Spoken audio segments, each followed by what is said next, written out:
Hello বন্ধুরা, welcome to আরকে sports. আশা করি তোমরা সবাই সুস্থ ও ভালো আছো। প্রথমেই জানাই স্বাধীনতা দিবসের আন্তরিক প্রীতি শুভেচ্ছা। আজকের দিনটা তোমরা খুব ভালোভাবে কাটাও।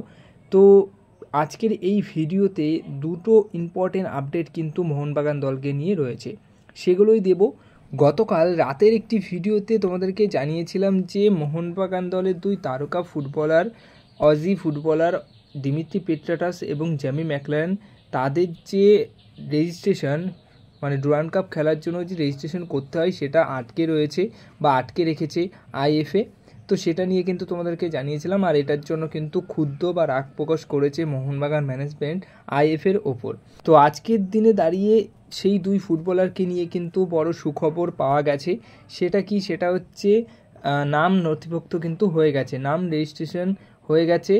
কারণ মোহনবাগান দল কিন্তু রাগ প্রকাশ করে তারা কিন্তু ফেডারেশনের কাছে অভিযোগ জানায় যে আইএফএ এই দুই ফুটবলের নাম রেজিস্ট্রেশনটা আটকে রেখেছে। তো সেটার পর কিন্তু ফেডারেশন আইএফএকে নির্দেশ দেয় যে তাদের নাম যেন রেজিস্ট্রেশন হয়ে যায়, আর সেই মতো মানে ফেডারেশনের কথা মতো আইএফএ কিন্তু তাদের নামটা রেজিস্ট্রেশন করে দেয় ডুরান্ড কাপের জন্য।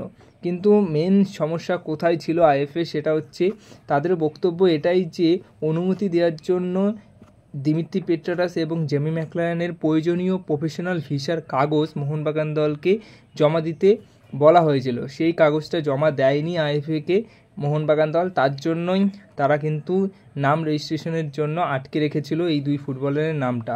কিন্তু এই সমস্যার সমাধান কিন্তু হয়ে গেছে, আইএফএ এই দুই ফুটবলারের নাম কিন্তু রেজিস্ট্রেশন করে দিয়েছে।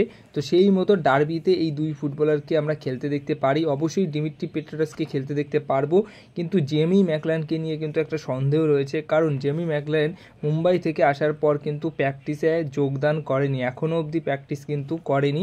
মুম্বাই থেকে ডক্টর দেখানোর পর তিনি কলকাতায় এসে এখনও অবধি প্র্যাকটিসে জয়েন করেনি। তো সেই মতো তার না খেলার একটা সম্ভাবনা কিন্তু থাকছে। সবশেষে আজকের এই বিশেষ দিনে, আজকের এই খুশির দিনে কিন্তু আমাদেরকে আরও একটা খুশির খবর শেয়ার করতে চলেছি। সেটা হচ্ছে মোহনবাগান দল কিন্তু ট্রান্সফার মার্কেটে এখনও অ্যাক্টিভ রয়েছে। মোহনবাগান দলে কিন্তু একটা ডোমেস্টিক সাইনিং হতে চলেছে, ডোমেস্টিক প্লেয়ার কিন্তু মোহনবাগান দলে আসতে চলেছে।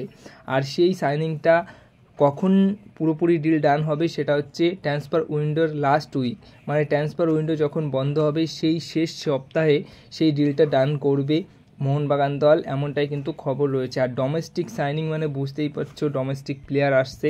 তো এটা কিন্তু মার্কোস মার্গোলা গতকাল রাতেই কিন্তু খবরটা শেয়ার করেন। তো সেই ক্ষেত্রে এখনও কিন্তু মোহনবাগান দল আরও একটা প্লেয়ার সই করাবে। এমনও হতে পারে সেই প্লেয়ারটির জন্যই 7 নম্বর জার্সি রেখে দিয়েছে।